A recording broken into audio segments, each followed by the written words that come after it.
Grup Gerak Khas GGK adalah satu pasukan khas utama negara di bawah naungan Angkatan Tentera Malaysia dan juga merupakan pasukan khas yang disegani ramai kerana kesanggupan mereka melakukan apa saja. Pasukan ini beroperasi di Sungai Udang Melaka dan Mersing, Johor. Penubuhan pasukan khas tentera darat ini bermula ketika konfrontasi yang melibatkan Persekutuan Malaysia dan Indonesia pada tahun 1965. Sebagai jalan penyelesaian kepada masalah yang timbul dari konfrontasi tersebut, Menteri Pertahanan Malaysia pada ketika itu, Tun Abdul Razak bin Haji Datuk Husin, telah memberi arahan untuk mengadakan unit ujian.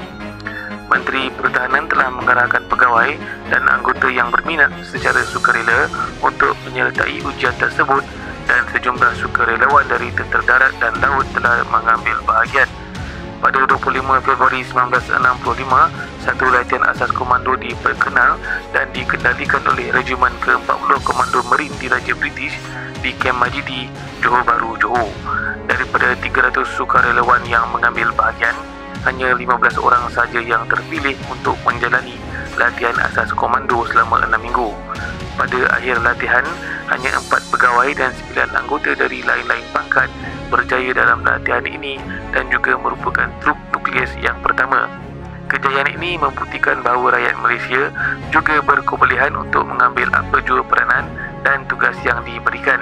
Dengan bimbingan dan tunjuk ajar daripada jurulatih khas dari Regimen ke-40 Royal Marines Commando British, Grup Gerak Khas mula melebarkan sayap pada tahun yang sama.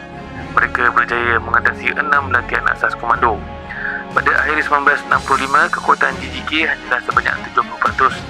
Bagi memastikan pembangunan yang seiring dengan pasukan elit, pegawai dari pelbagai pangkat dihantar ke luar negara untuk menjalani kursus-kursus khas seperti penyusupan lintas udara, penerjunan bebas, operasi-operasi khas, ranger, teknik amfibia dan sebagainya. GGK juga mengadakan latihan bersama dengan pasukan elit dari negara lain seperti Kopassus TNI AD dari Indonesia, Special Air Service Australia dan Britain, Special Service Group Pakistan, US Delta Force dan Green Beret Amerika Syarikat untuk mengembangkan pengetahuan dan mendapat pengalaman baru dalam aspek khusus dalam operasi khas. Kopassus yang merupakan pasukan elit Indonesia yang paling kerap mengadakan latihan silang bersama dengan GGK ini kerana bagi menjaga nama baik kedua-dua negara serumpun selepas konfrontasi tersebut. Pasukan ini mengadakan hubungan persahabatan dengan unit elit ini. Selepas konfrontasi 1967, terdapat perbincangan sama ada untuk menyambung atau mengekalkan unit khas ini. Ini kerana terdapat implikasi kewangan dari unit GGK di mana ia bersamaan dengan keperluan 2 batalion infanteri. Oleh kerana isu tersebut, GGK telah dipindahkan ke Kem Segenting, Port Dickson pada 1968. GGK telah mengadakan operasi di timur Malaysia dan semasa insiden 13 Mei 1969. Insiden 13 Mei ini telah membuktikan bahawa GGK merupakan aset yang berharga buat kerajaan dan patut dikekalkan dan dikembangkan kepada regimen. Apabila elemen dan unit baru diserap ke dalam GGK, mereka telah dipindahkan ke Kem Sungai Udang Melaka pada 1 Ogos 1970. Regimen Gerak Khas yang pertama telah dibentuk. Kem Sungai Udang telah diberi gelaran sebagai markas komando. Ia telah berjaya menarik minat ramai sukarelawan dari regimen lain. Dalam rancangan Malaysia ke-3 dan penambahan pasukan bersenjata, Pusat Latihan Peperangan Khas telah dibina pada 1 Januari 1977.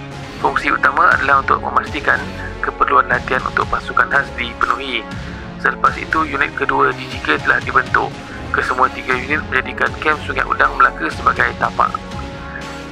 Moto Regimen Gerak Khas adalah cepat dan cergas. Lambang regimen pula digelar sebagai harimau berjuang.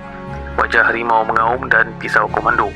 Warna hijau melambangkan status regimen komando dan juga melambangkan warna suci agama Islam.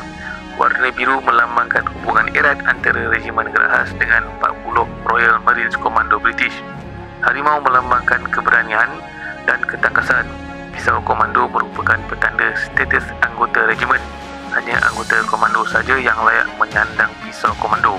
Anggota Regimen Gerak Khas menggunakan beret hijau, merupakan simbol am di antara komuniti pasukan komando di seluruh dunia. Lambang harimau berjuang diletakkan pada beret hijau. biru digunakan anggota Regimen Geras sebagai tanda penghargaan daripada 40th Royal Marines Komando British.